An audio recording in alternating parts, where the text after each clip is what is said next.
مولاي صل وسلم دائما أبدا على حبيبك خير الخلق كلهم صل وسلم دائما أبدا على حبيبك خير الخلق كلهم.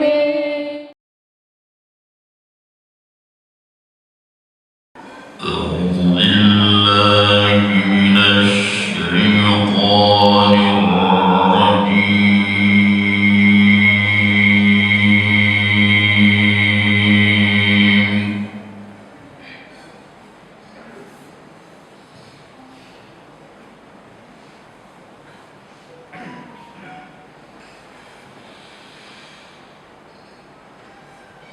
بسم الله الرحمن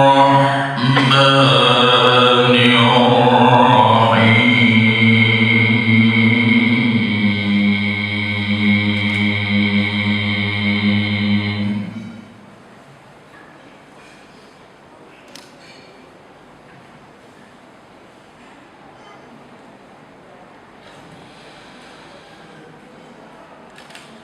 لقد كان لكم في رسول الله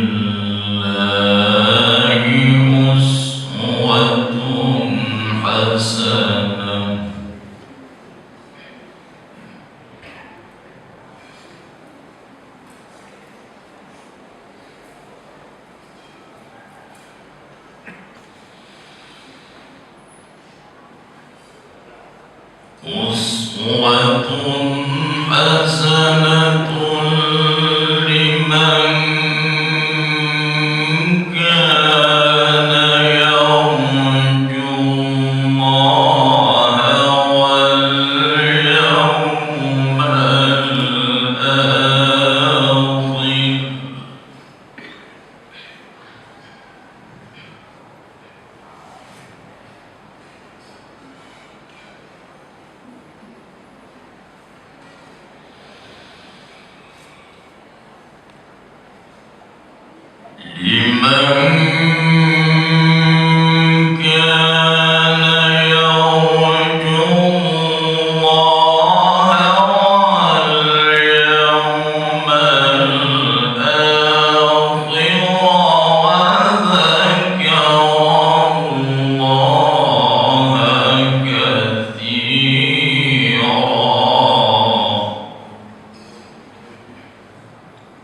Aku berlindung kepada Allah dari godaan syaitan yang terkutuk dengan menyebut nama Allah yang Maha Pengasih lagi Maha Penyayang.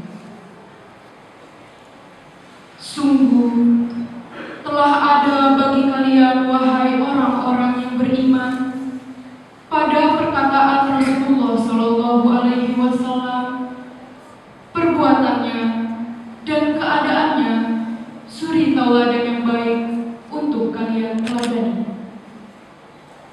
Maka peganglah sunnahnya, karena sunnahnya dipegang dan dijalani oleh orang-orang yang berharap kepada Allah dan kehidupan akhirat. Memperbanyak mengingat Allah dan beristighfar kepadanya, serta bersyukur kepadanya dalam setiap keadaan.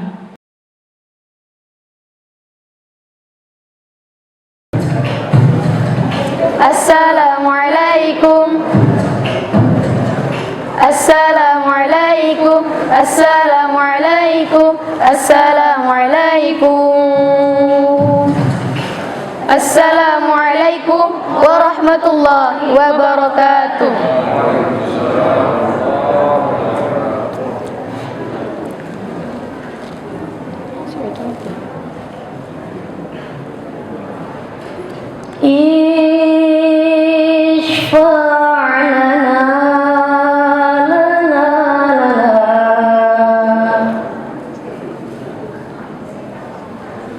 Ya Habibana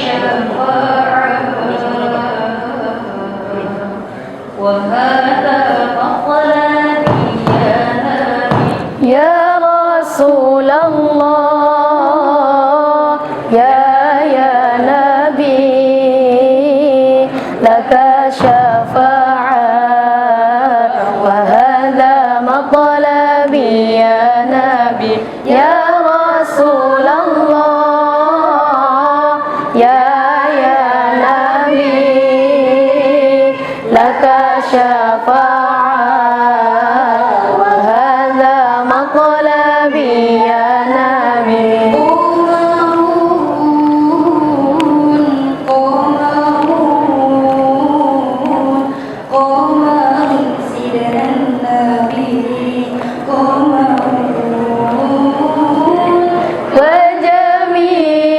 وجميل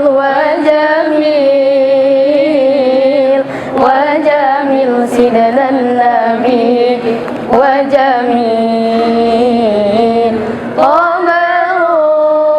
قمرون قمرون قمر سيدنا النبي قمرون وجميل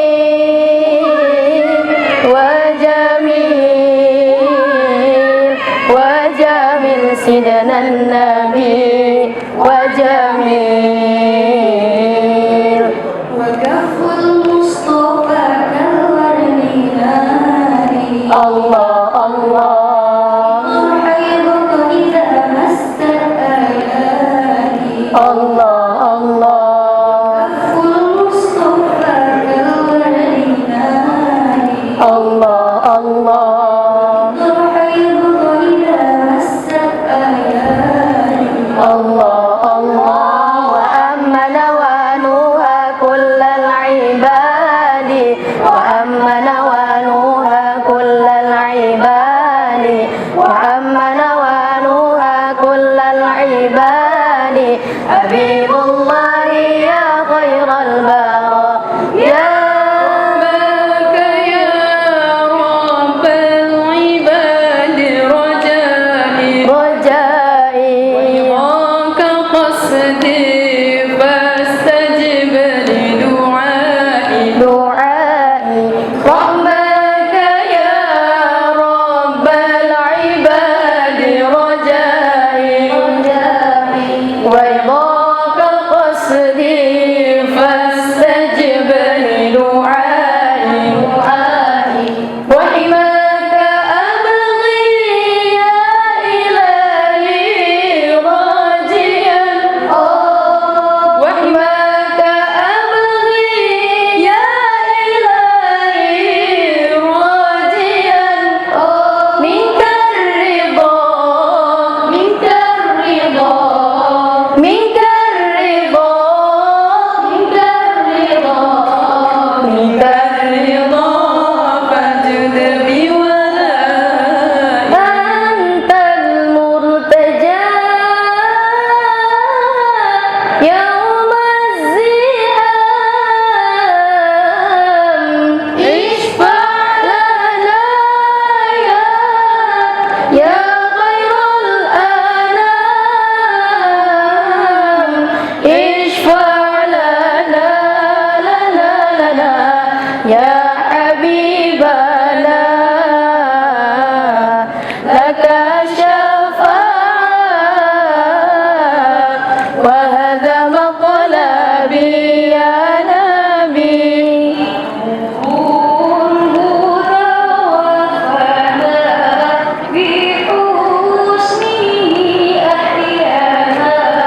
نور الهدى وفنا بحسنه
حبيبك خير الخلق كلهم صل وسلم دائما أبدا على حبيبك خير الخلق كلهم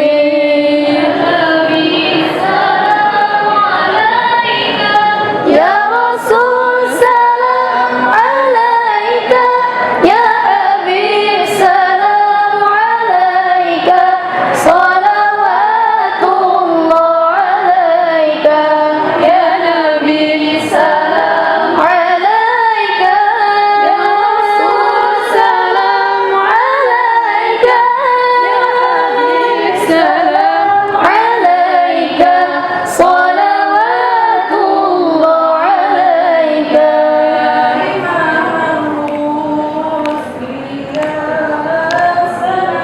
الله الله أنت بعد الله معتمدي بدنياي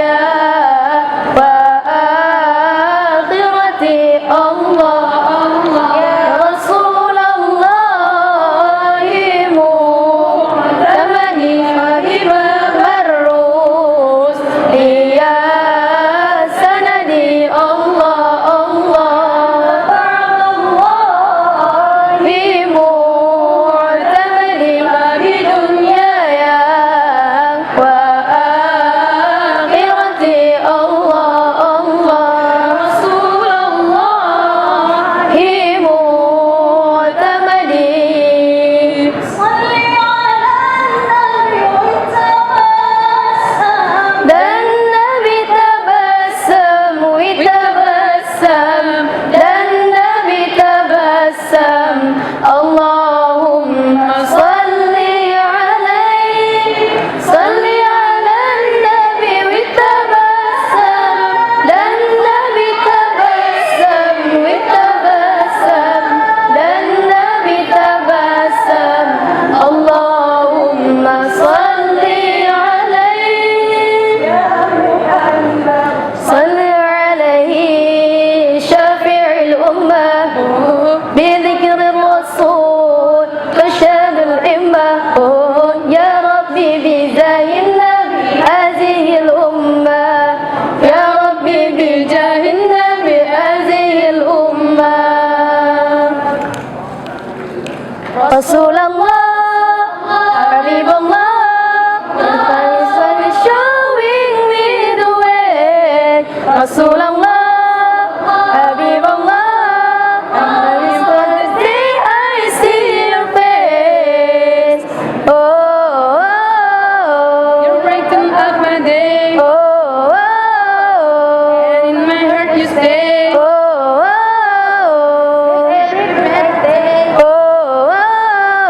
I'll never let you away.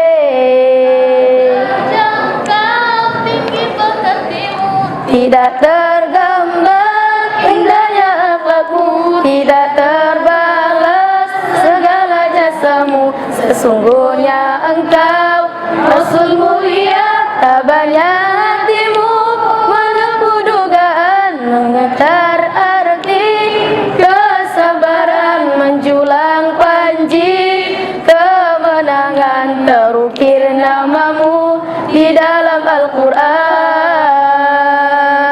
Rasulullah, kami umatmu, walau tak pernah melihat wajahmu, kami coba mengingatimu dan kami coba mengamal sunnahmu. Tak terjangkau tinggi pekertimu, tidak terbalas jasamu, tidak terbalas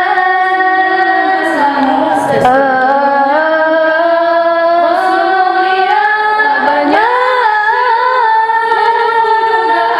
mengajar panji kemenangan, terukir namamu di dalam Al-Quran.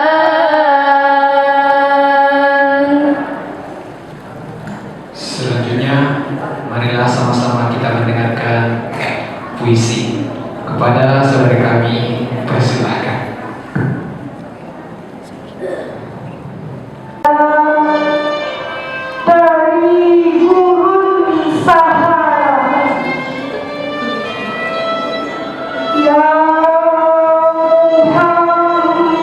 Sallallahu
pakai mic.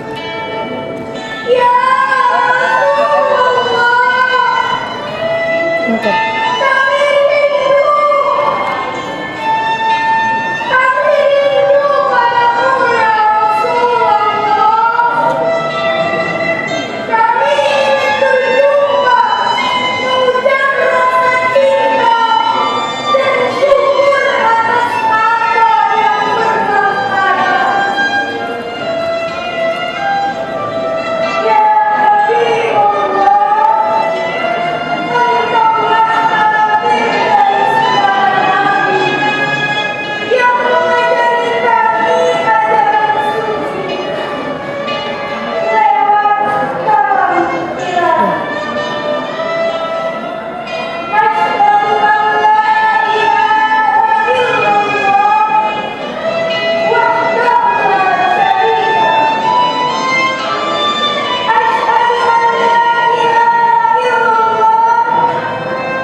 Sallallahu ala Muhammad.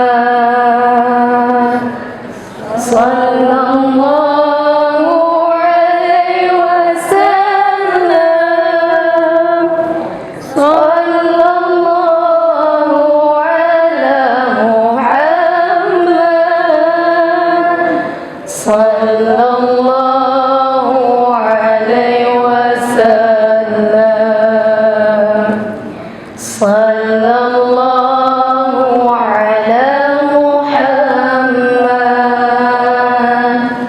Sallallahu alaihi wasallam. Sallallahu ala Muhammad. Sallallahu alaihi wasallam.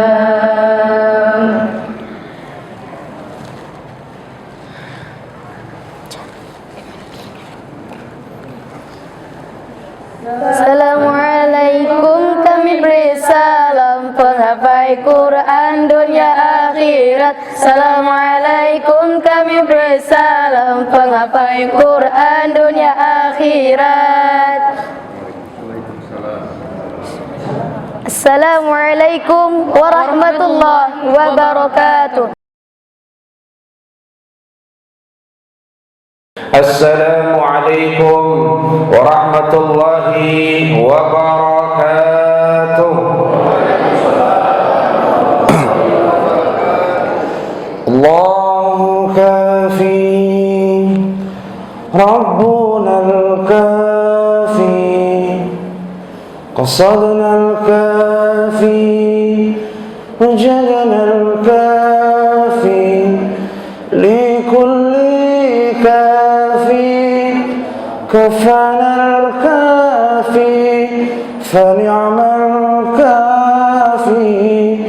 الحمد لله يا ربي صل على محمد يا ربي صل عليه وسلم. إلهي أنت مقصودي ولراك نطلب بعطيني محبتك ومعرفتك يوم يقوم الروح والملائكة صفا لا يتكلمون إلا من أذن الرحمن وقال صوابا. Ayahanda dan ibunda rahimani wa rahimakumullah, ashabi fillah wa ashabi fil jannah. Jam 7.10. Jam berapa Bu kita selesaikan rencananya insyaallah? Ini biar agak khusyuk jemaah, jangan khawatir ya kan. Oh, udah jam segini, jam berapa lagi selesainya? Enggak lama-lama, minimal sampai jam 12 saja. Sekalian zuhur ya Pak ya. Sekalian zuhur ya. Baik, alhamdulillah, subhanallah, panitia semoga diberkahi Allah Subhanahu wa taala. Khususnya ayahanda kami bagian dakwah dan ibadah, mana ayah kami? Wah, itu nelpon saya sampai bikin curiga istri saya itu ya. Sehari udah melebihi minum obat kadang-kadang. Sangkan khawatirnya, oh ya. Udah sampai di depan pun masih telepon juga. Udah di mana Ustaz? Tadi malam pun ditelepon, lagi ngisi ceramah ditelepon. Subhanallah. Istri sampai curiga, ini siapa kok nelpon-nelpon terus? Panitia. Panitia, alhamdulillah. Baik. Maulid bermakna birth time, birthday. Hari lahir atau waktu lahir. Maulud, birth someone, lahirnya seseorang. Waladun artinya anak yang dilahirkan. Walidun, orang tua yang melahirkan. Ini merupakan integrasi nilai. Bahasa Arab itu mempunyai perbedaan yang jauh dengan bahasa lainnya. Bahasa Inggris, hari lahir birthday, yang lahir son, yang melahirkan parent, orang tua. Tidak ada sambung kata, Pak. Tapi kalau dalam bahasa Arab itu ada sambung kata. Asal dasar katanya waw, lam dan dal. Lam yalid wa lam yulad, ya. Jadi tidak melahirkan, tidak beranak dan tidak diperanakkan. Ini konsep bahasa Arab. Makanya bahasa Arab sangat kaya sekali. Maka bicara tentang Maulid Nabi dan Maulud Nabi, prinsipnya itu kan tentang bagaimana reborn, melahirkan kembali, rehistory, mengulang kembali sejarah yang pernah ada, yang tadi dihantarkan dengan selawat dari para qurra kita, dan alhamdulillah juga qori-qorinya berasal dari Menteng Indah ya. Jadi semoga keindahannya sampai di surga, amin ya. Sampaikan tadi sama santriwati Maskanul Hufaz juga, yang subhanallah setiap salawatnya ini kayaknya udah boleh lah Pak BKM ya buka Al-Hidayah YouTube channel. Wah, ya salah satu isinya selawatan nanti, selawatan dari anak-anak supaya nggak kalah sama Nisa Sabian ya kan. Kalau tadi pembagian suaranya udah cakep, ada tinggi, ada rendah, udah boleh lah, sudah boleh. Nanti langsung di like, subscribe, and share ya Bu ya, insya Allah ya, biar nggak kalah sama si Naila anak kecil dari Palembang kalau nggak salah ya. Baik, jadi semangatnya Maulid Nabi ini bagaimana kita, generasi kita itu mampu melahirkan kembali ghirah, semangat, motivasi, inspirasi, akhlak Nabi Muhammad sallallahu alaihi wasallam menjadi bagian dari leader of the world, pemimpin dunia, pemimpin akhirat yang paling sempurna. Jadi Nabi Muhammad mempunyai success history, kesuksesan sejarah sebagai manusia teragung di muka bumi. Maka dengan Maulid Nabi, bagaimana kita melahirkan kembali generasi itu. Dan kelasnya bukan hanya kelas Medan, bukan hanya kelas Sumatera Utara, bukan hanya kelas Indonesia, tapi kelasnya bahkan terbaik di dunia dan terbaik di surga. Maka akhlak dalam bahasa kita, bahasa keren anak sekarang Pak, disebut dengan lifestyle, gaya hidup Pak. Ini hanya masalah istilah saja. Bahasa kita silaturahmi, kata Pak Ibrahim Yusuf. Beliau ini kayaknya orang soleh betul. Dua nabi Pak, dua nabi ya. Bapaknya Tauhid dan orang yang paling ganteng di sini nggak diragukan lagi beliau lah. Ya namanya Yusuf ya. Tapi hati-hati Bapak, orang ganteng resikonya masuk penjara Pak. Kayak Nabi Yusuf ya, kayak Nabi Yusuf ya. Jadi hari ini semangatnya itu. Kalaulah kemudian ada sebagian mengatakan, oh Maulid tidak dilakukan di zaman Nabi, kemudian dimulai di zaman Salahuddin Al-Ayyubi. Spirit yang ingin kita ambil adalah spirit bagaimana melahirkan kembali. Karena 1442 tahun itu bukan waktu yang singkat, Pak. Mempertahankan khitos sejarah, Bu. Mempertahankan tegaknya sejarah dalam kehidupan ini nggak mudah, Pak, mempertahankannya. Nabi Ibrahim, nama ketua BKM kita, itu kan kakeknya, kaki uyutnya Nabi Muhammad. Ketika sejarahnya tidak dijaga dengan benar, Nabi Yusuf juga sama. Nabi Ibrahim diakui di Nasrani, Nabi Yusuf diakui di Nasrani, Nabi Ibrahim diakui di Yahudi, Nabi Musa diakui, Pak.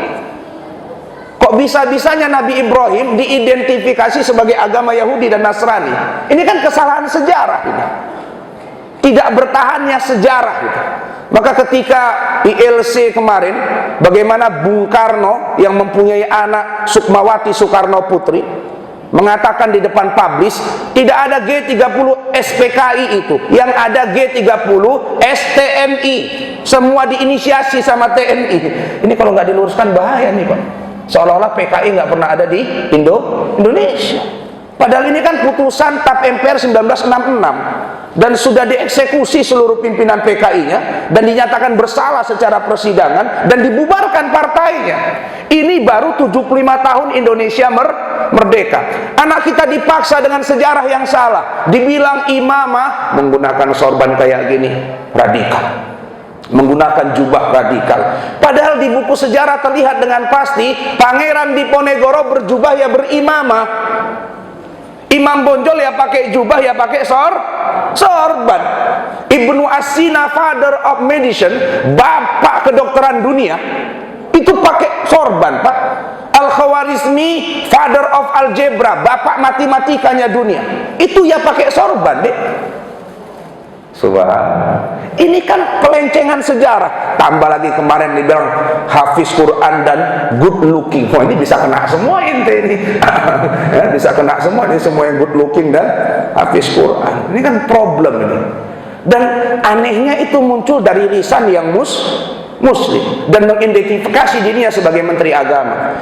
Kita tidak ada problem secara personal dengan Bung Jokowi, dengan Bung Fahru Roji secara personal. Tidak. Selama mereka bukan presiden dan menteri, nggak ada urusan dengan kita. Tapi karena mereka menteri dan mengucapkan atas dasar jabatan sebagai menteri, ini harus dikoreksi supaya sejarahnya nggak salah.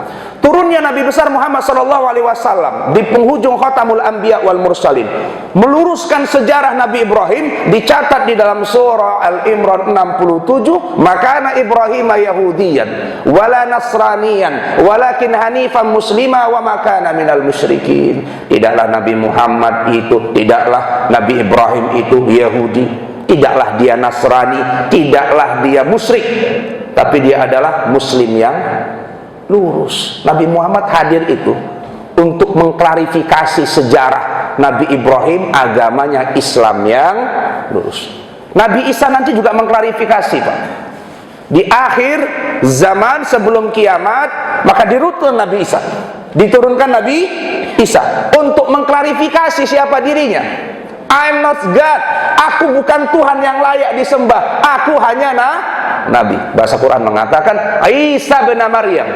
Bapak Ibu baca semuanya di Quran nanti selalu mengidentifikasikan anak laki-laki yang merujuk nasabnya kepada emaknya, itu Nabi Isa alaihissalam. Isa bin Maryam, Isa bin Maryam. Kenapa diulang ratusan kali di dalam Al-Quran Isa bin Maryam? Supaya orang paham Nabi Isa anaknya Maryam, bukan anak Allah subhanahu. Ini pentingnya maulid, dan maulid diperingatin supaya khitbah langkah kita tentang Nabi Muhammad itu lurus.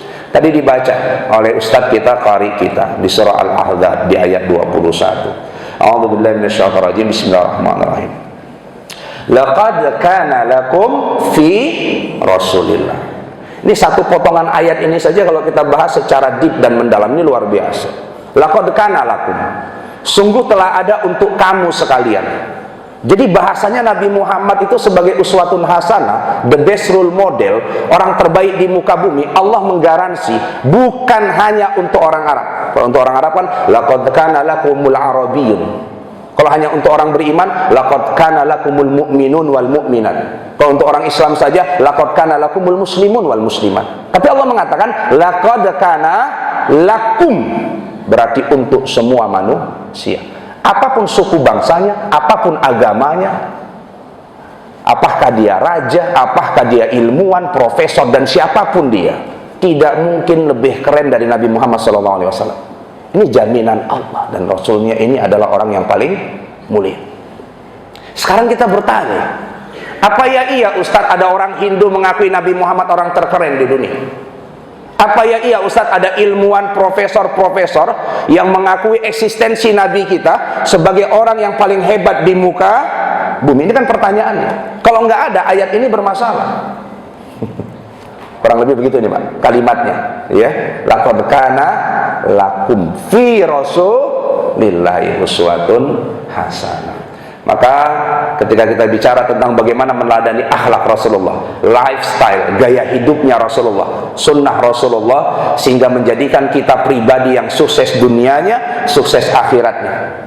Sukses dunianya, sukses akhiratnya. Jadi Rasul itu tidak hanya bicara tentang sukses dunia saja, tapi sampai di surga, Rasulullah yang kemudian mengatakan dirinya, ana habibullah, aku kekasihnya Allah.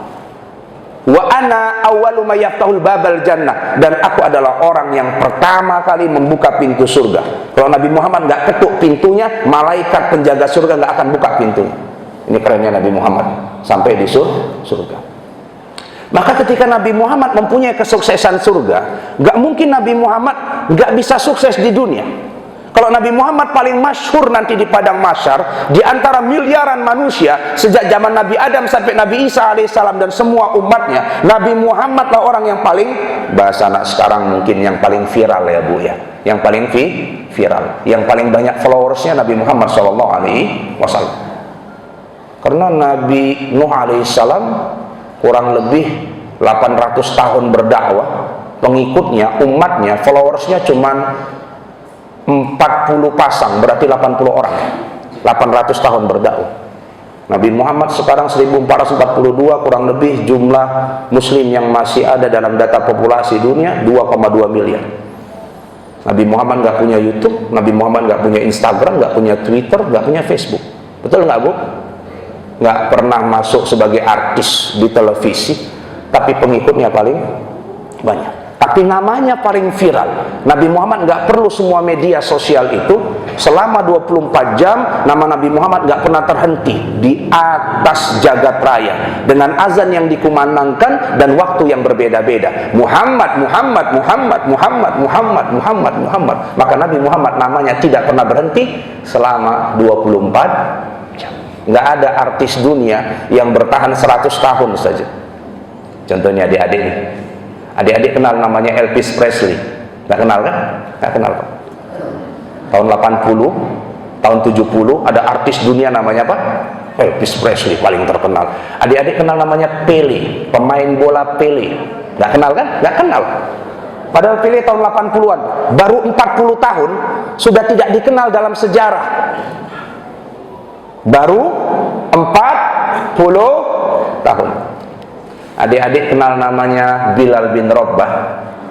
Nggak usah lah, imbangnya artis dunia nggak usah Nabi Muhammad lah. Buruh, budak yang kemudian naik kemuliaannya karena Islam dan menjadi manusia pertama pengumandang azan, viral selama 1442 tahun, mengalahkan semua artis dunia.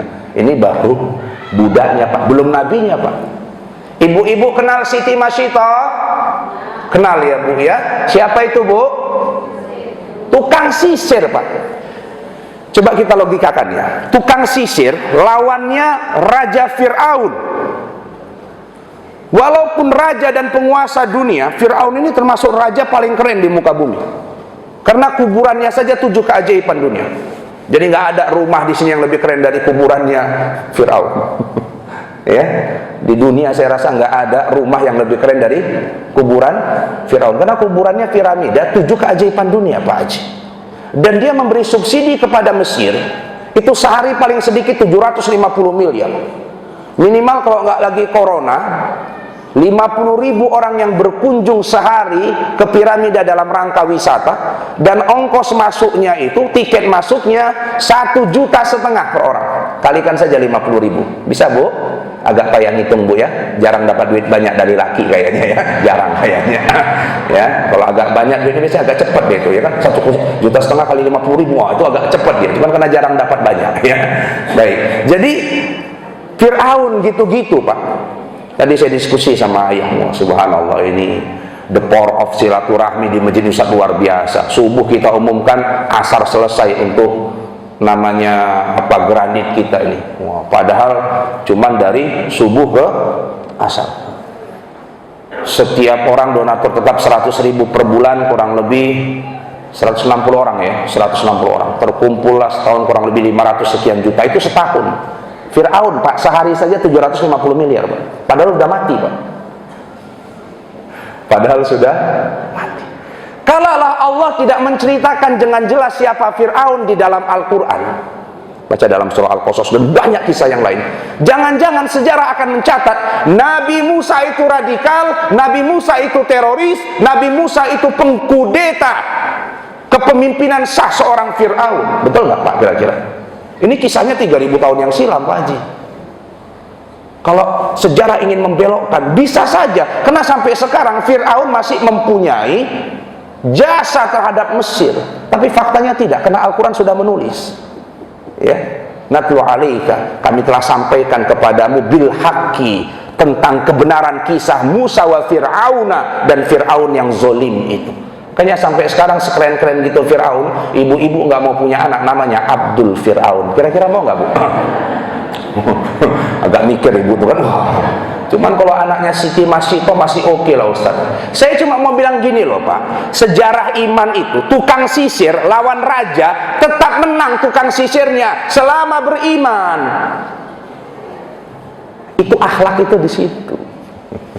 Lifestyle itu di situ. Tukang becak bisa lebih mulia dari pejabat negara yang korupsi, dan tukang becak yang berintegritas, yang jujur, yang tidak mengambil serupiah pun dari tas penumpangnya yang tertinggal di becaknya, baru pulang dari bank ngambil duit ratusan juta, dia kembalikan dengan sempurna. Bu, ini duit ibu, ini tas ibu tertinggal di becak saya. Dia tidak ambil 1 rupiah pun, padahal gajinya nggak, baru dapat duit dari pagi sampai Jumatan cuma 20.000 dari sewa, nggak terpecah hijau, nggak terpecah abu-abu, nggak terpecah ungu, warnanya memang warna hijau saja, 20.000. Dengan yakin dia, insya Allah nanti dapat rezeki lagi dah dari Allah setelah Jumatan, dimasukkan 20.000 se-20.000, 100% isi kantongnya.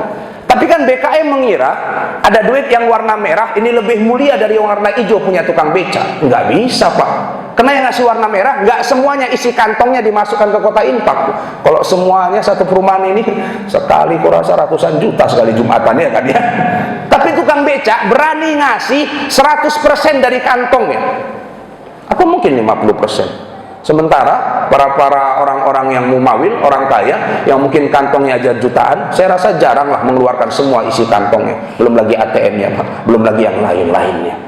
Ya, kadang-kadang kemuliaan itu tidak diukur dari jumlah, tapi bagaimana akhlak kita kepada Allah Subhanahu wa taala.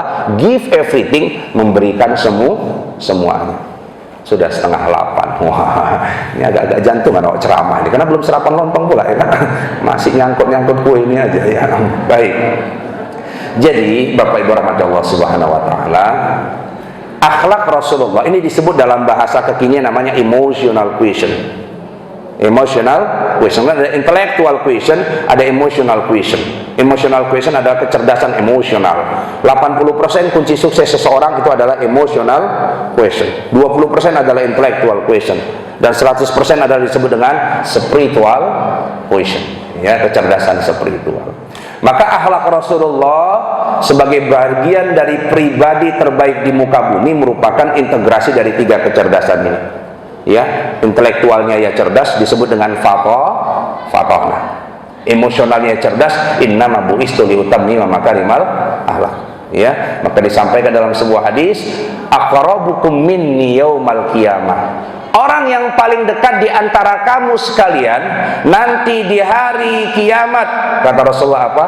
Ahasanukum khuluqa, adalah orang yang paling baik akhlak. Jadi kalau mau dekat sama Rasulullah, salah satu akhlaknya tadi kita menyantuni anak yatim, ana wa kafilul yatim hakata.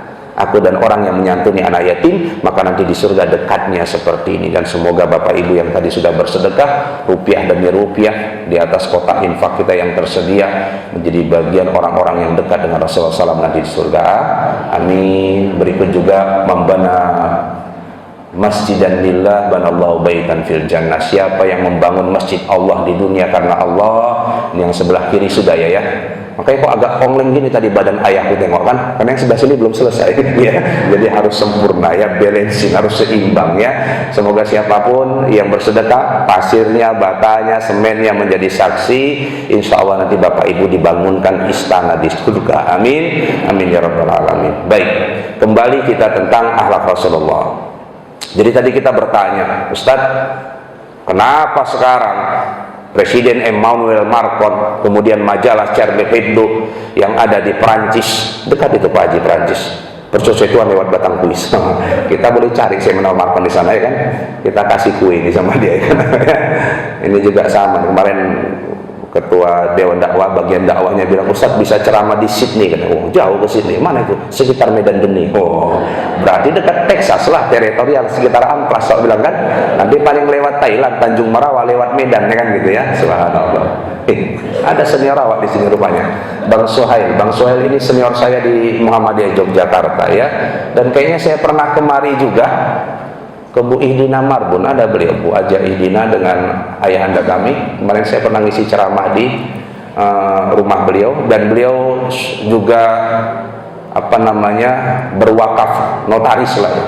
Kami mendirikan lembaga juga ya, namanya Madinatul Quran Center, bersama dengan guru saya almarhum Dr. Haji Sofyan Saha dan guru saya Profesor Dr. Zainal Arifin Zakaria.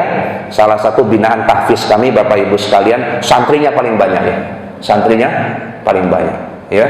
Dan kami nggak mengeluarkan biaya sedikit pun. Asramanya sudah ada yang nanggung, makannya sudah ada yang nanggung.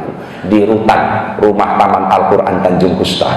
Itu santrinya banyak sekali, ribuan itu santrinya ya. Subhanallah. Kami nggak ada ngumpul-ngumpul dana itu, karena di sana sudah ditanggung sama negara. Listriknya ditanggung, makannya ditanggung. Subhanallah ya.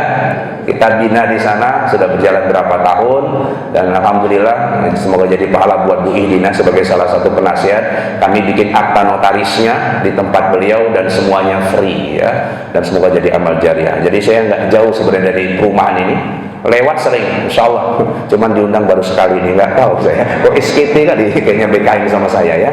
Kawan-kawan udah banyak kemari ya. Baik, jadi kita kembali nih, Allah yang menjamin lakum ya, kalau orang Jawa bilang itu apa lakum wi, kanggo manungso sedoyo, untuk semua umat manusia. Kalau bahasa Bataknya Pak Siagian, sudena gitu Pak, sudena, semuanya, for all of human. Jadi Allah yang menjamin tidak ada manusia. Jadi ketika anak-anak mengatakan Nabi Muhammad adalah idolaku, adalah teladanku terbaik, itu tidak salah. Tidak mungkin ada artis K-pop Korea lebih keren dari Nabi Muhammad, lebih ganteng dari Nabi Muhammad. Ini secara fisik. Apa dikatakan dalam riwayat oleh Aisyah radhiyallahu anha? Andai kata pembesar-pembesar Mesir yang hidup di zaman Nabi Yusuf alaihissalam melihat kegantengan Nabi Yusuf sampai terpotong jari mereka, andai kata sekarang mereka melihat kegantengan Nabi Muhammad SAW, tidak hanya jari mereka yang terpotong, sampai tangan mereka terpotong, mereka tidak merasakannya. Sangkan gantengnya Nabi Muhammad. Subhanallah.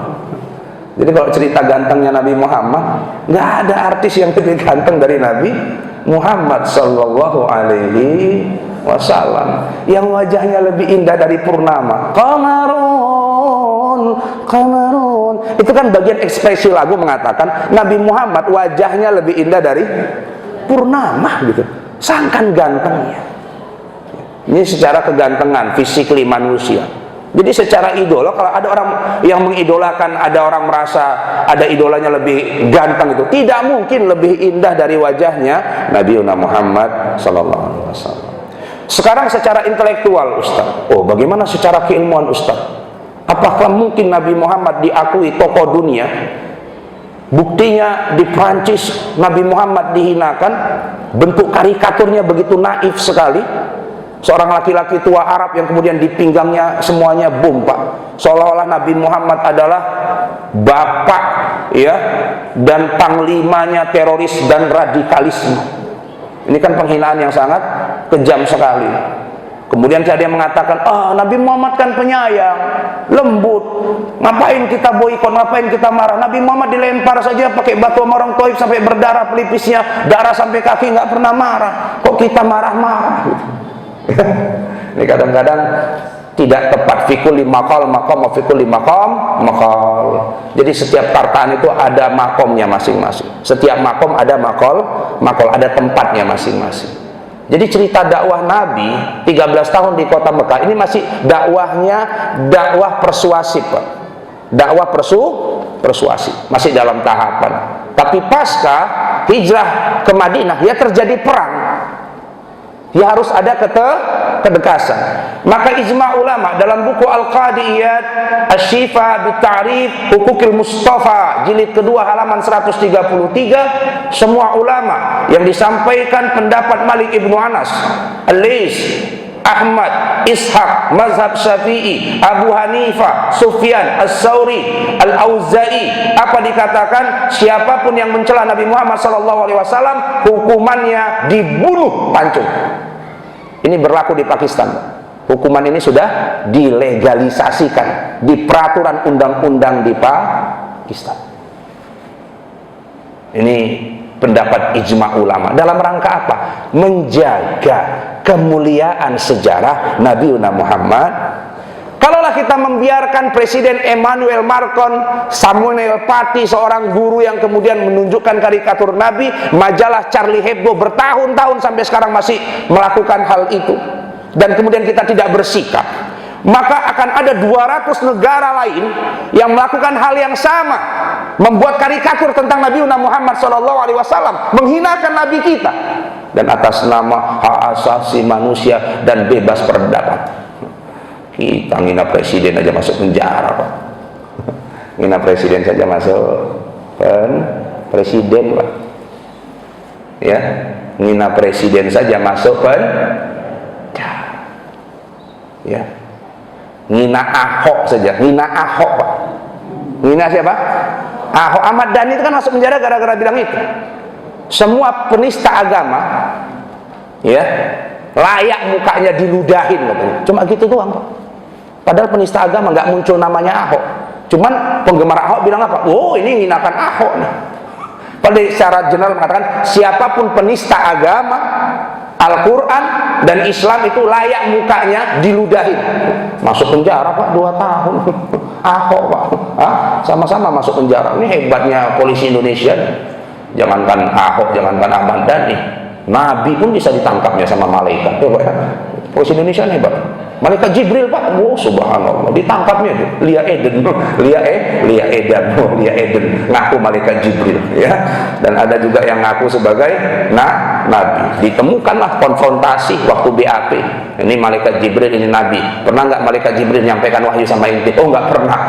Berarti ente salah, bukan malaikat Jibril. Ente juga salah, bukan nabi, gitu ya. Dua-duanya ditangkap. Dua-duanya.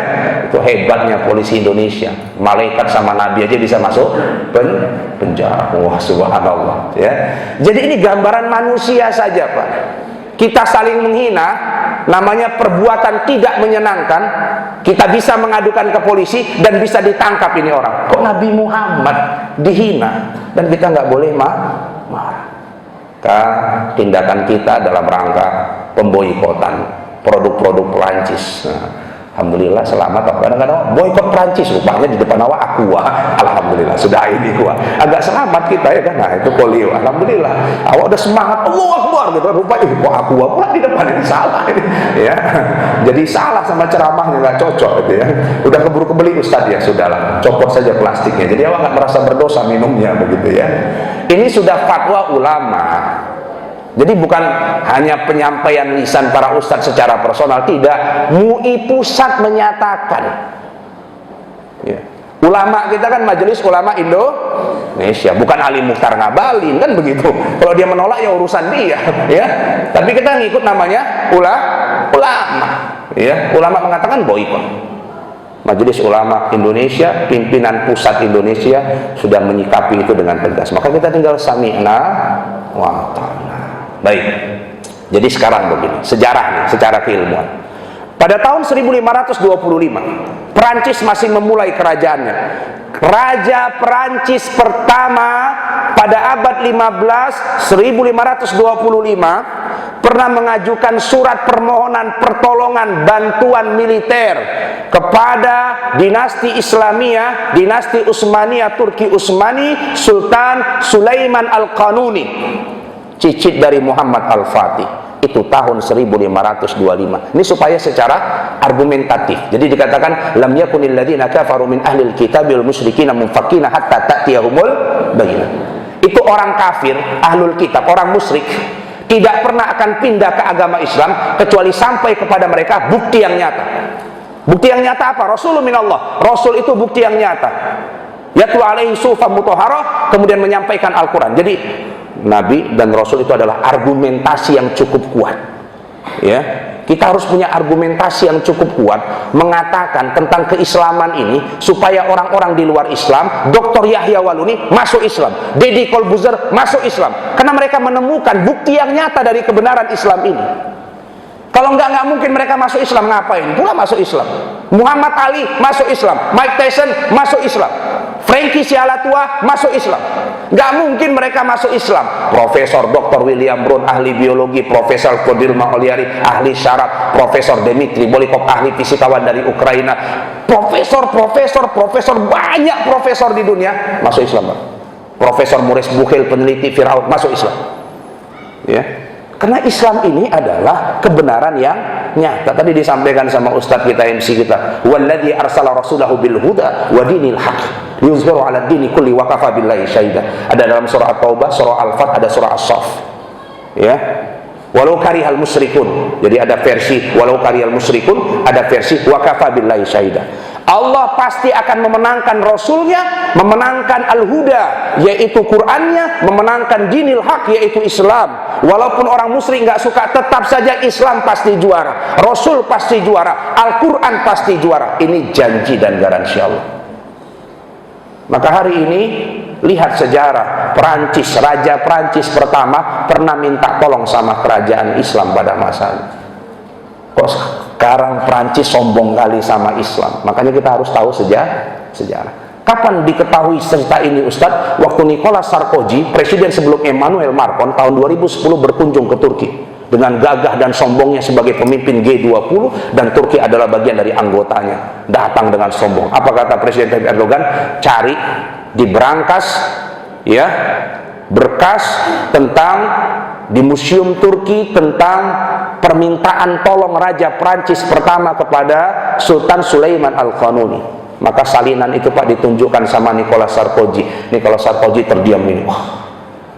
Inti belum lahir dan belum direncanakan abad 18 itu Perancis pernah minta tolong sama kerajaan Islam. Ini sejarahnya.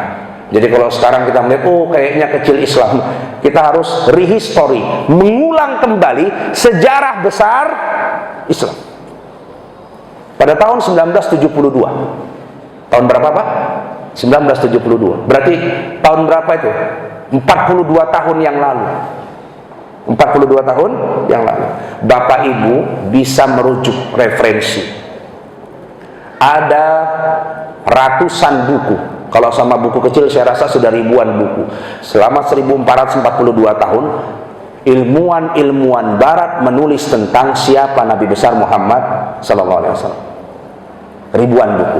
Kalau ulama Islam jutaan buku Pak, menulis tentang siapa nabi kita. Oke, ini pengakuan ya.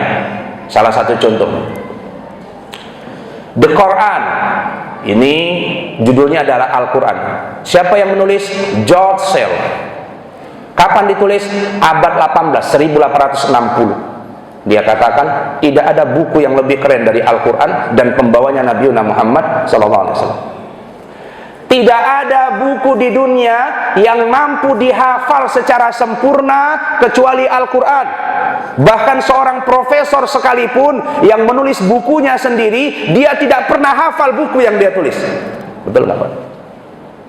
Tidak ada buku di dunia, walaupun kitab suci yang lainnya selain Al-Quran, yang dihafal oleh pemuka agamanya. Tidak Injil, tidak Zabur, tidak Taurat, tidak Tripitaka, tidak Weda, tidak semua kitab. Bapak cari hafiznya, penghafal Injil, satu saja di dunia. Nggak ada. Allah memenangkan Quran. Ini anak kecil begini tadi dibilang sama Pak Haji Ibrahim Yusuf, 2 bulan Ustaz langsung khatam 30 juz. 2 tahun Syarifuddin Khalifah, di mana Ustaz Afrika Timur, bapak ibunya Katolik, umur 1,5 tahun bisa ngomong langsung syahadat. Biiznillah, atas izin Allah, umur 2 tahun hafal Quran 30 juz. Bapak mamanya masuk Islam, satu kampung masuk Islam, sekarang dia sudah dewasa. Ya, jutaan orang di Afrika masuk Islam gara-gara ini anak. Bukunya ada, Syarifuddin Khalifah. Bapak cari di mana-mana ada bukunya. Belum lagi sang penakluk, ya, dikatakan sang penakluk. Siapa itu? Qahirul Mustahil, sang penakluk kemustahilan. Seorang doktor, ya, syekh yang cacat. Amar Bugis namanya, kakeknya dari Sulawesi, tinggal di Amerika, lahir cucunya di Amerika, dalam keadaan cacat, tidak bisa duduk, tidak bisa berdiri, tangan tidak bisa bergerak, kaki nggak bisa bergerak dari umur 2-3 tahun, terkena penyakit, lidahnya menjulur, nggak bisa masuk ke dalam, hafal Quran 30 juz. Di umur 11 tahun, dapat beasiswa di King Abdul Aziz University, S1, S2, S3-nya sudah selesai. Sekarang menjadi motivator internasional, hafiz Quran dalam keadaan cacat, lidahnya pun nggak bisa masuk ke dalam. Sudah ke Indonesia tahun 2013-2014 ke Masjid Istiqlal Jakarta. Nggak lama di Indonesia, langsung bisa bahasa Indonesia. Subhanallah. Fadilatul Quran. Ada lagi anak Musa dari Bangka, hafal Quran 30 juz, 5,5 tahun. Kalau tidak salah 7 tahun, 8 tahun ikut lomba hafiz Quran di Arab Saudi. Jadi peserta paling muda, dapat hadiah dari Raja Salman. Hadiah apa Ustaz? Haji dan umroh untuk dirinya dan orang tuanya gratis, nggak pakai ngantri. Kalau bapak ibu punya duit, mau menghajikan orang tua, ya, andai kata haji plus bilanglah 200 juta, itu tetap ngantri 6 tahun Pak Haji. Anak hafiz Quran, di mana anak bapak umur 7 tahun, 8 tahun bisa menghajikan bapak ibu sekalian. Bapak sudah setua ini belum tentu sudah pernah menghajikan. Tapi gara-gara hafizul Quran, ya Pak, kedua orang tuanya. Dan ini mengikuti akhlak Rasulullah. Apa akhlaknya? Apa sunnahnya? Ya hafiz Quran. Ya, kadang-kadang kita suka melupakan sunnah-sunnah yang keren. Diskusi di isbal, potong celana, itu tinggal bawa ke tukang jahit, ya udah sunnah selesai. Atau celananya kekecilan, ya kan Pak? Ini yang keren sedikit sunnah yang diperdebatkan itu sunnah hafiz Quran. Kalau nggak hafiz Quran nggak sunnah. Kalau tren ini dibangun, maka semua anak-anak kita jadi dokter hafiz Quran, presiden hafiz Quran. Kenapa? Hafiz Quran hanya basic saja, bukan final, bukan finalnya Pak. Nabi Muhammad hafiz Quran, yes, itu nggak final. Akhlaknya luar biasa, Nabi Muhammad berperang, menguasai dunia, dan lain sebagainya, pengembangan ekonomi, itu sunnah-sunnah yang lainnya. Tapi diawali dari hafiz Quran. Muhammad Al-Fatih, yes, penakluk Konstantinopel Ustaz, iya keren. Umur berapa Ustaz? 21 tahun, keren. Hafal Quran, umur 6 tahun sampai 8 tahun, 2 tahun hafal Quran 30 juz. Baru belajar ilmu matematika, belajar ilmu sejarah, belajar ilmu bahasa, bisa 6 bahasa internasional, belajar ilmu militer Pak. Setelah itu ada pengembangannya. Jadi jangan kita kira bahwa hafiz Quran kemudian enough dan selesai, tidak. Ini basic. Makanya anak-anak kecil begini hafal Quran. Besok kalau punya cita-cita jadi ulama, ya monggo silakan. Ulama hadis, ulama Quran, tapi basicnya semua ulama hafiz Quran. Imam Syafi'i hafiz Quran, Imam Abu Hanifah hafiz Quran, Imam Malik hafiz Quran. Ya, jadi hafiz Quran itu sebagai sunnah basic dasar sebagai muslim. Kalau ini tidak ditrenkan, ini kan problemnya nggak ditrenkan, sehingga dianggap hafiz Quran itu something yang sulit gitu, yang sulit. Padahal ternyata kan tidak. Kalau dibiasakan sejak awal, mungkin semua kita sekarang sudah hafiz Al-Quran.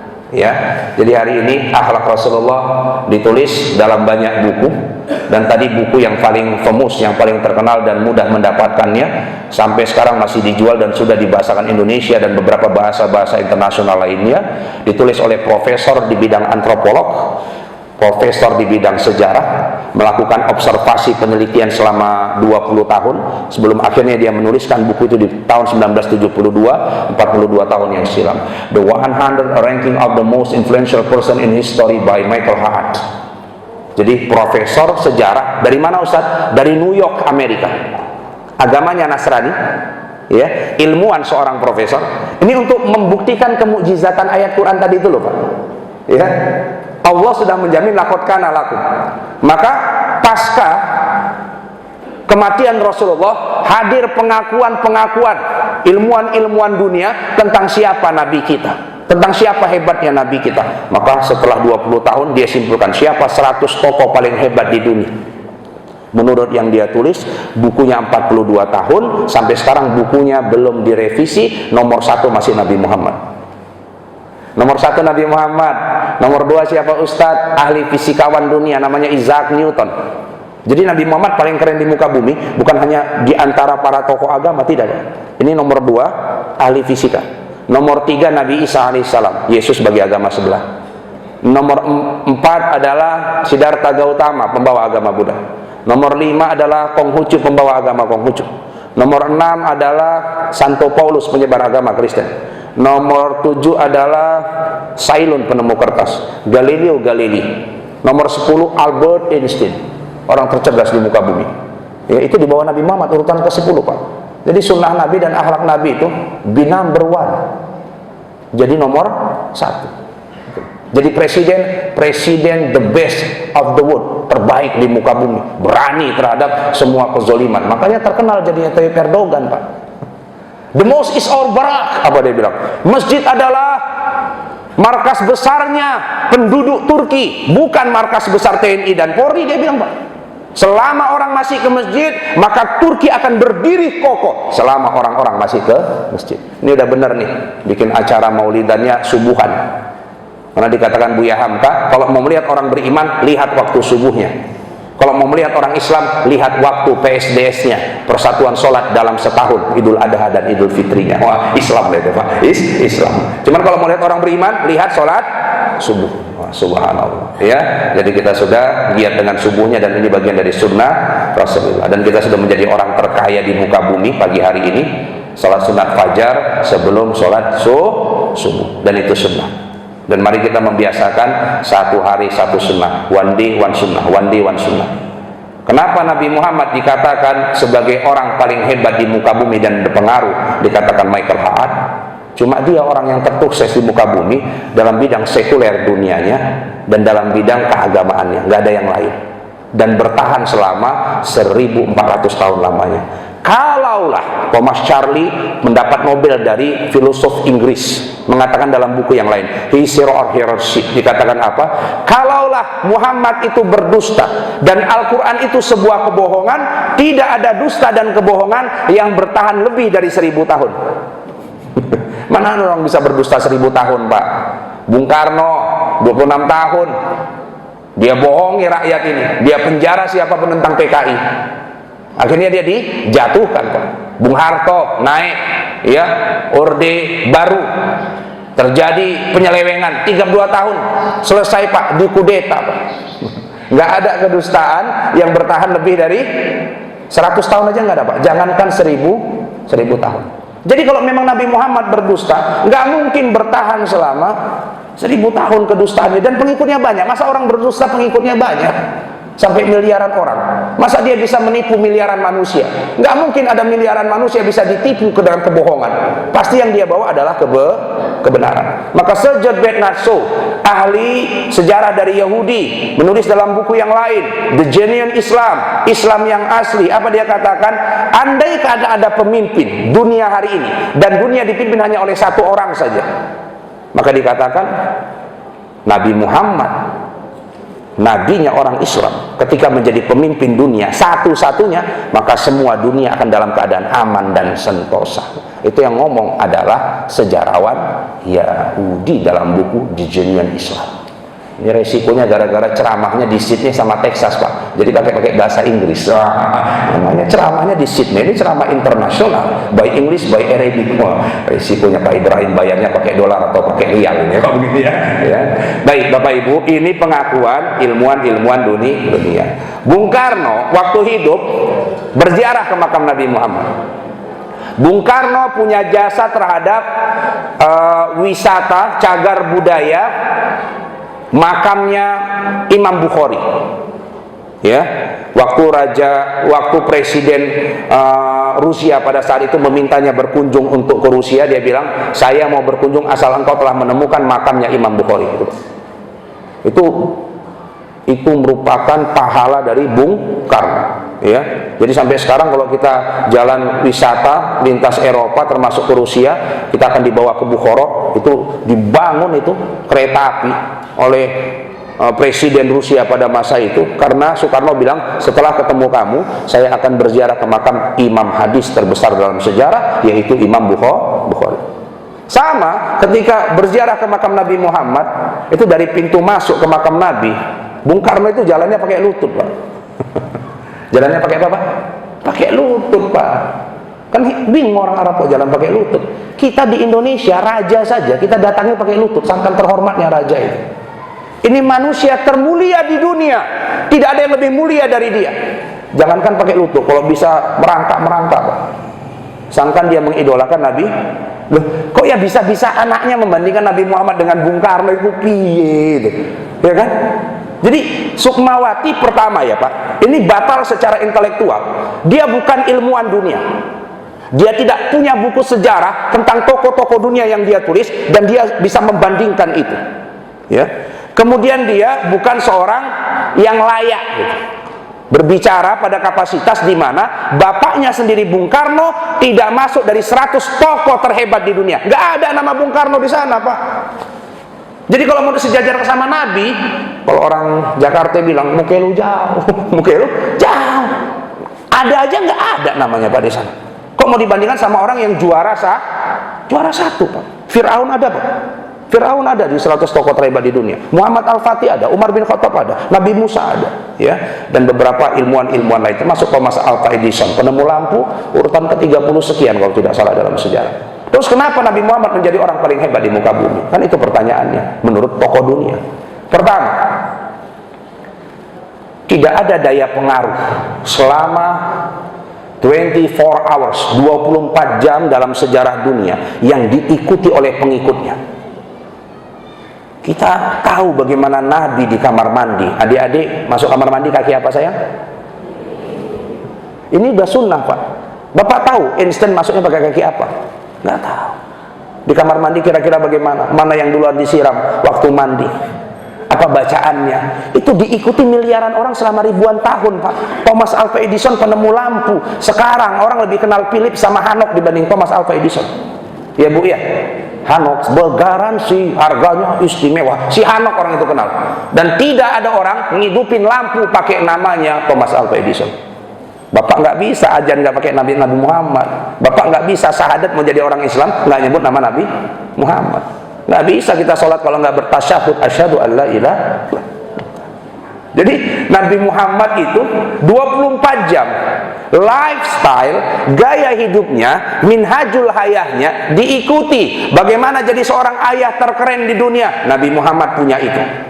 Dan itu terbukti dalam sejarah. Bagaimana menjadi tokoh dunia yang diikuti miliaran manusia dengan pengikut yang sangat fanatik. Bapak ke masjid subuh gara-gara apa? Gara-gara sunnah dan akhlak Rasulullah. Bagaimana orang yang sholat subuh di masjid dan sholat subuh dan sholat isya berjamaah di masjid itu seperti sholat sepanjang malam, walaupun bapak nggak bangun tahajudnya. Ini pahalanya orang yang sholat sunnah. Sunnahnya kita ke masjid 27 kali lipat. Kita yakin itu. Kita sedekah, yakin kita dengan yang dikatakan Nabi.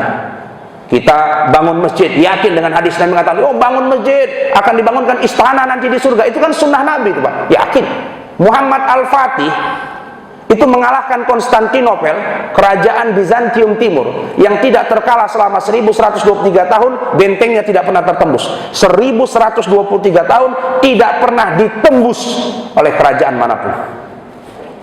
Tapi ketika seorang Ayub Al-Ansari bertanya kepada Nabi Muhammad di Madinah waktu perang Khandaq, perang Parit, dia tanya begini, udah tahu perang Parit ini perang berat Pak, digali selama sejauh kurang lebih 2 meteran Pak, lebarnya 7 meteran, sejauh 2 kilometer Pak, digali Pak, manual ya, untuk perang Parit itu, subhanallah ya.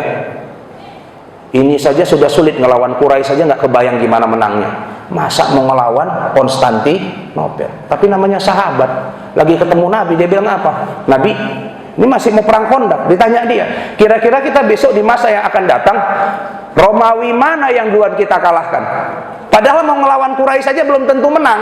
Tapi pertanyaan sahabat, besok Ya, di masa yang akan datang pasukan Islam akan mengalahkan mana? Romawi Timur atau Romawi Barat? Maka muncullah hadis yang diriwayatkan oleh Imam Ahmad, ya, latuftahunal Konstantiniyah, akan ditaklukkan, akan dibuka, akan dimerdekakan itu Konstantinia, Konstantinopel.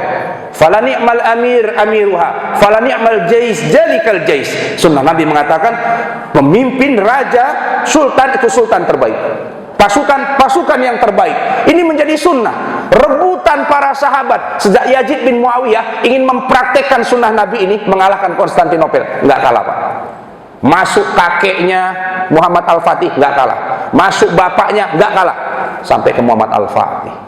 Aksamsuddin, gurunya, mengisahkan kepada ini anak, Nabi pernah bersabda, anak umur 6 tahun, Pak, dibilang gitu, Pak. Anak umur 6 tahun. Jadi ngasih motivasi sama anak itu motivasi besar. Dan ini yang diajarkan Nabi. Ini sudah tertunda selama 800 tahun lamanya, bahwa Konstantinopel belum dikalahkan Islam. Dunia menghina Nabi Muhammad. Mana Nabi kalian yang bermimpi itu? Sudah 800 tahun, kami belum kalah-kalah, katanya mau ngalahkan, gitu, Pak. Mana? Dibilang sunnahnya begitu, mana? Maka Konstantinopel ini menjadi bagian dari bentuk pembuktian sunnah Nabi. Maka dikatakan oleh Aksamsuddin kepada muridnya Muhammad Al-Fatih, 2 tahun aku berdoa setelah mengajarkan hafiz Quran 30 juz. Minta kepada Allah, ya Allah tunjukkanlah wajah raja terbaik yang mengalahkan Konstantinopel itu. Setelah 800 tahun lebih, ya Allah, Konstantinopel belum dikalahkan, padahal kalam Rasulmu, kalimat yang disampaikan oleh Nabi, nggak mungkin itu kalimat yang salah. Maka dikatakan oleh Aksamsuddin kepada Muhammad Al-Fatih, setelah dilihat dalam mimpinya, dibaca dalam doa tahajudnya, dia katakan apa? Aku melihat pemimpin yang mengalahkan Konstantinopel adalah engkau anakku. Engkaulah Muhammad Al-Fatih. Itu anak umur 8 tahun, Pak, sudah dikasih motivasi seperti itu.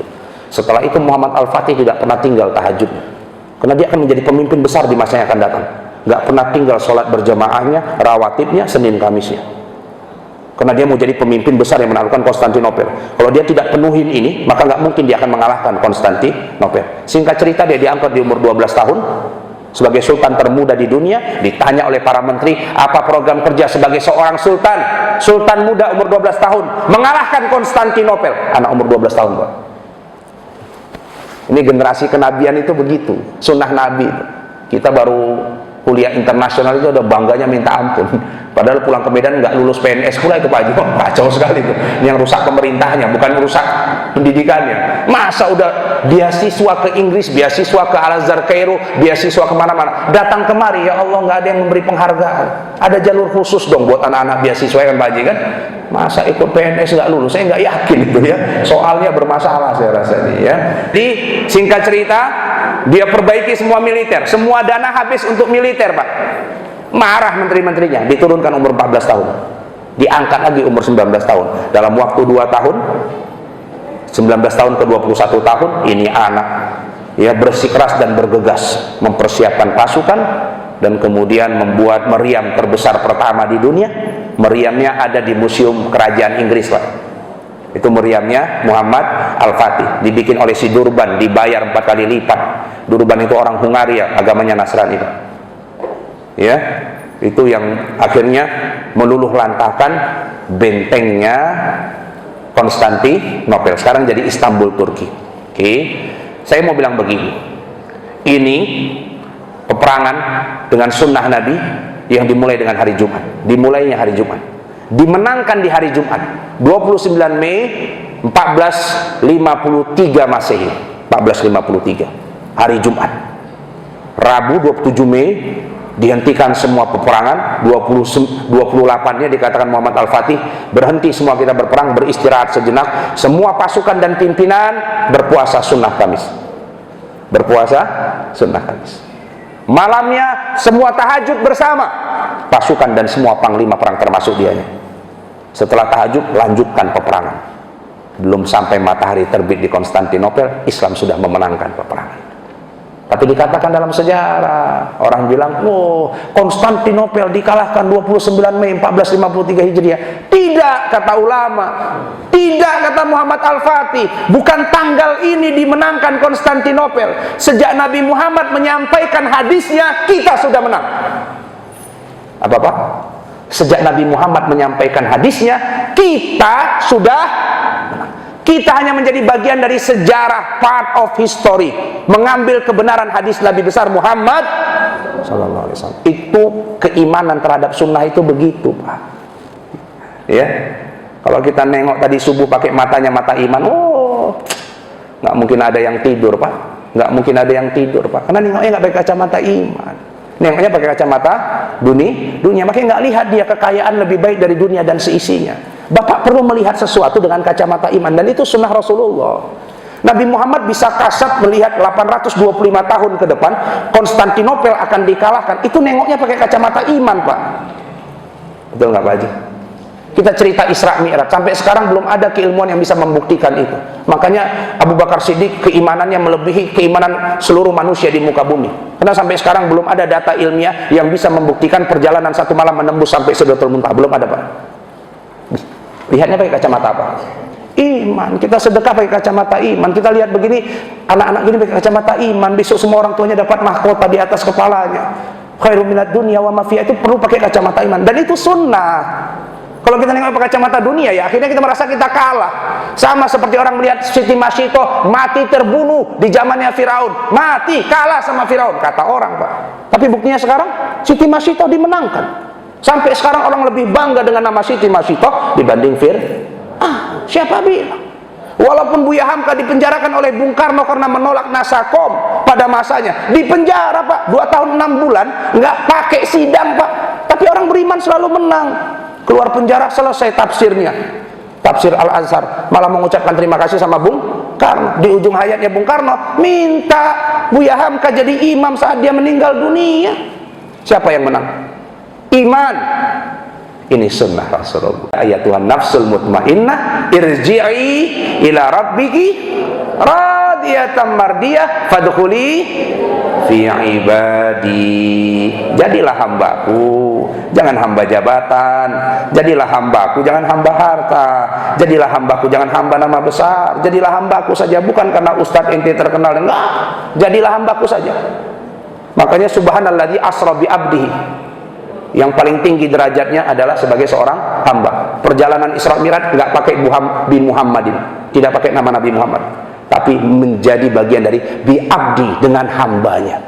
Jadi puncak kesuksesan kita selaku umat Rasulullah adalah menjadi hamba Allah yang sempurna. Dan semoga radiyatan mardiyah, Allah ridho punya hamba kayak kita, dan kita ridho menjadi hamba Allah seutuhnya.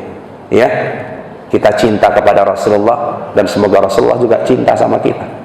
Repotnya cinta bertepuk sebelah tangan. Di ujung hayat Nabi sudah mengatakan ummati, ummati, umatku, umatku. Malah umatnya tidak pernah mengingat nabinya. Maka maulid Nabi tidak hanya peringatan setahun sekali. Setiap hari Nabi harus kita hadirkan di rumah-rumah kita. Nabi harus kita hadirkan di dalam diri anak-anak kita, di langkah kaki kita. Bu, kenapa harus tahajud? Supaya ibu punya anak yang tahajud. Gimana anak mau tahajud kalau bapak mamanya nggak pernah bangun tahajud? Kenapa bapak ibu harus Senin Kamis sekarang ini? Ya supaya anaknya tahu ada puasa Senin Kamis. Ini kan masalahnya bapaknya tidur setiap subuh berpuluh tahun, mau punya anak soleh berangkat subuh ke masjid, itu kan mimpi, Pak. Makanya orang tua subuh ke masjid itu bukan apa-apa, memberi contoh. Anaknya neng, oh ke masjid ngapain ya Pak ya? Sholat, pahalanya besar. Nah kan begitu ceritanya. Jadi sunnah yang dibiasakan, mahabbatul qulubiyah, mahabbatul qauliyah, mahabbatul amaliyah. Demikian bisa kami sampaikan. Semoga cinta kita kepada Nabi di hati kita, di lisan kita banyak-banyak berselawat. Hati kita selalu terpaut kepada baginda Nabi. Man ahabbani kana ma'i fil jannah, yang mencintaiku akan bersamaku nanti di surga. Dan subhanallah, semoga kita menjadi bagian orang-orang yang mencintai Nabi Muhammad sallallahu alaihi wasallam. Bapak Ibu rahmati Allah subhanahu wa taala, demikian walaupun banyak lagi pernyataan-pernyataan beberapa ilmuwan-ilmuwan barat yang mati dalam keadaan kafirnya, tapi dia mengakui kehebatan Nabi besar Muhammad sallallahu alaihi wasallam, pemimpin dunia, yang merubah dunia hanya dalam waktu 2 dekade, 13 tahun di kota Mekah, 10 tahun di kota Madinah, bertahan selama 1442 tahun lamanya. Tidak ada manusia sehebat itu. Dikatakan Mahatma Gandhi sebagai tokoh Hindu dari India. Ya, mari kita berdoa kepada Allah Subhanahu wa Ta'ala, semoga kita menjadi bagian dari hamba-hambanya dan umat Rasulullah yang mendapatkan syafaatnya. Al-hazin ya ala kulli niyatin salihah. Untuk semua niat salih kita, niat soleh membangun dan mengembangkan masjid kita, niat soleh kita mempunyai anak soleh dan soleh hafiz Quran, merupakan ridha Allah kepada anak-anak yang ada di Darul Adib dan anak-anak yang di Maskanul Hufaz, dan semua anak-anak kita di rumah, anak-anak yang didekatkan dengan Al-Quran, min ahli Al-Quran. Al-Fatihah. A'udzubillahi minasyaitonir rajim. Bismillahirrahmanirrahim. Alhamdulillahirabbil alamin arrahmanir rahim maliki yaumiddin iyyaka na'budu wa iyyaka nasta'in ihdinas siratal mustaqim siratal ladzina an'amta 'alaihim ghairil maghdubi 'alaihim waladdallin amin. Na'udzubillahi minasyaitonir rajim. Bismillahirrahmanirrahim. Allahumma lakal hamdu kulluh wa lakal syukru kulluh wa ilaika yurja'u kulluh wa lakal hamdu qabla ar-ridha wa lakal hamdu ba'da ar-ridha wa lakal hamdu ala ma radita daiman abadan abada. Ya Allah, segala puji hanya milik-Mu, ucapan kesyukuran hanya untuk-Mu ya Rabbana. Ya Allah, hari ini kami berhadir sebagai hamba-Mu dan umat Nabi Muhammad sallallahu alaihi wasallam. Ya Allah, Engkau yang memuliakan Islam ini sepanjang sejarah dan peradaban. Ketika Amerika membenci Islam dengan fitnah bom WTC, ya Allah, maka sejak itu berbondong-bondong orang Amerika masuk ke dalam agama ini ya Rabbana. Segala puji bagi-Mu ya Rabbana. Begitu membencinya Perancis Emmanuel Macron presidennya kepada Islam ini ya Rabbana, tapi setelah diselamatkan seorang misionaris Sophie Petronin, penduduk Perancis yang ada di Mali, 25 tahun bekerja keras mengajak orang sebanyak-banyaknya masuk ke agama Nasrani ya Rabbana, ditahan oleh para mujahid di Mali ya Allah, tapi kemudian dibebaskan ya Allah. Ternyata Sophie Petronin, seorang ibu 25 tahun menjadi seorang misionaris, dijemput di bandara Perancis ya Allah, tidak lagi sebagai misionaris, tapi turun seorang muslimah yang telah bersahadatkan agama ini ya Rabbana. Demikianlah Engkau memenangkan agama ini ya Rabbana. Allahumma a'izzal Islam wal muslimin wa ahlikil kafarat wal musyrikin a'da'aka a'da'ad-din. Allahumma ansurna fa innaka khairun nasirin waftah lana ya Rabbana fa innaka khairul fatihin. Ya Allah, inilah cinta kami yang bisa kami haturkan kepada baginda Nabi kami ya Rabbana. Sampaikan cinta dan rindu ini ya Allah kepada baginda Nabi kami ya Rabbana. Sampaikan kepada siapapun hamba-hamba-Mu yang sampai hari ini belum Engkau anugerahkan berziarah ke makam Nabi. Ya Allah, mudahkanlah kami. Bagi yang telah berziarah, berziarah kembali. Bagi siapapun yang belum berziarah, ya Allah, sempurnakan ya Allah kematian kami dalam husnul khatimah. Sempurna dalam ziarah kami ke makam Nabi Muhammad sallallahu alaihi wasallam. Sempurnakan ya Allah anak, cucu, keturunan kami ya Allah, sempurna dalam ibadah haji dan umrahnya. Hadir di kota kelahiran Nabi Muhammad sallallahu alaihi wasallam, Makkah Mukarramah, hadir di kota wafatnya Nabi Muhammad SAW, Madinatul Munawwarah. Allahumma ballighna ila al-Makkahil Mukarramah wal Madinatil Munawwarah fi ibadatil haji wal umrah wal ziyarah hadhihi sanah wa fi kulli sanah. Allahumma ja'alna min ahli al-Quran wa min huffazil Quran.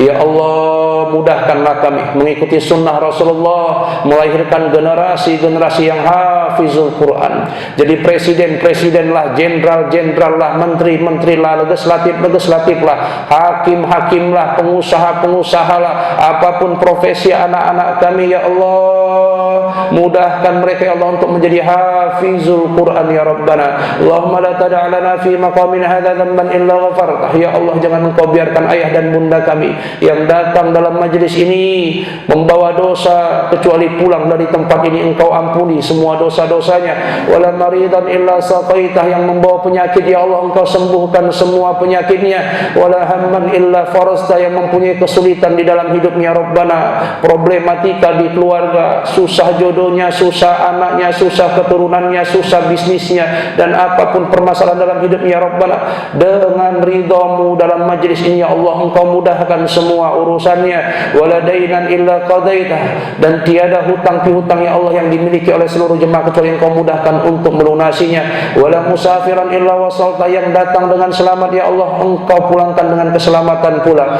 Wala maitan illa akramtah, dan tiada siapapun yang tiada di antara kami ya Allah Engkau muliakan kematiannya dengan husnul khatimah, meninggal dalam keadaan berwudu ya Allah, suci berwudu, meninggal dalam keadaan gerakan salatnya ya Rabbana, saat bertakbir, saat ruku, saat i'tidal, saat sujudnya ya Rabbana, meninggal saat ingin berangkat ke masjid, pulang dari masjid, meninggal dalam keadaan di atas sajadah tahajudnya ya Rabbana, sajadah duhanya ya Allah, husnul khatimah ayah dan bunda kami ya Allah, meninggal dalam keadaan husnul khatimah dengan Al-Quran, memegang Al-Quran, membaca Al-Quran, menghafal Al-Quran, mendengar seluruh anak, turunan dan cucunya membaca Al-Quran di sekitar sebelum sakratul maut ya Rabbana.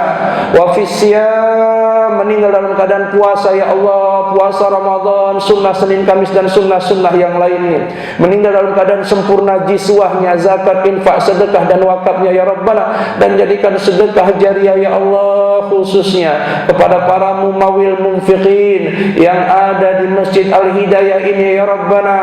Bangunkan surga dan istana untuk mereka yang telah bersedekah untuk masjid kami ya Allah ya Rabbal Alamin, dan sempurna dalam haji dan umrahnya ya Rabbana. Diri kami, anak cucu keturunan kami ya Allah, mudahkan rizkinya, sempurnakan hidayah imannya ya Allah, agar sempurna haji dan umrahnya sebelum meninggal dunia ya Allah. Bagi kami yang belum sempat berhaji dan berumrah sampai kemudian tiada, mungkin kedua orang tua kami ya Allah, mudahkan kami membadalkan haji dan umrah kedua orang tua kami.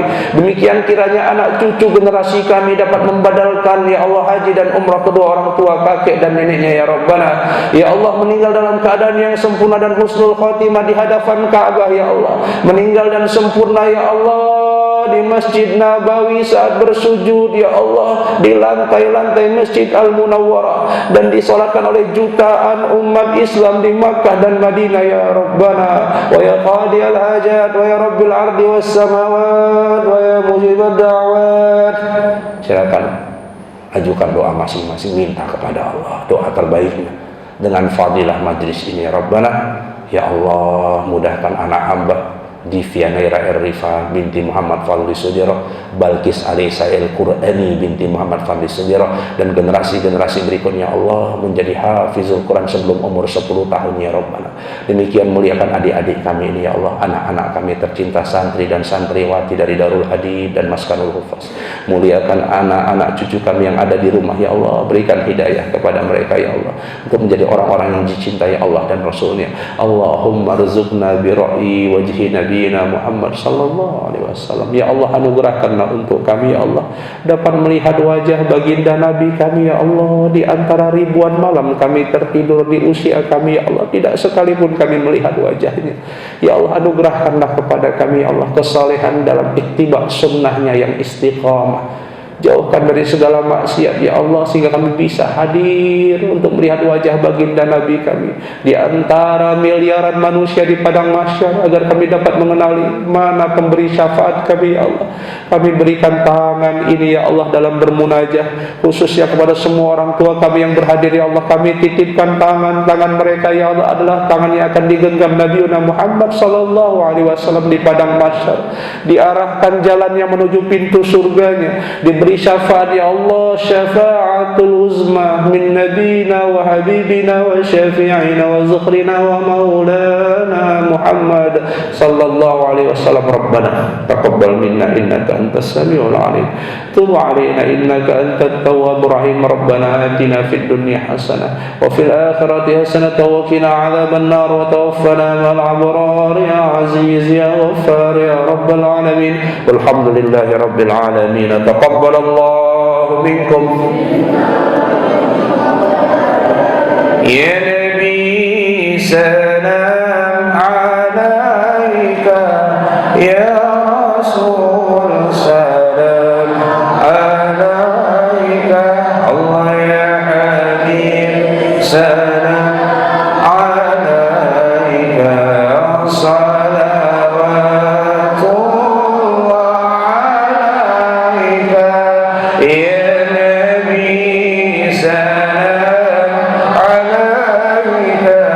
ya Rasul salam alaika.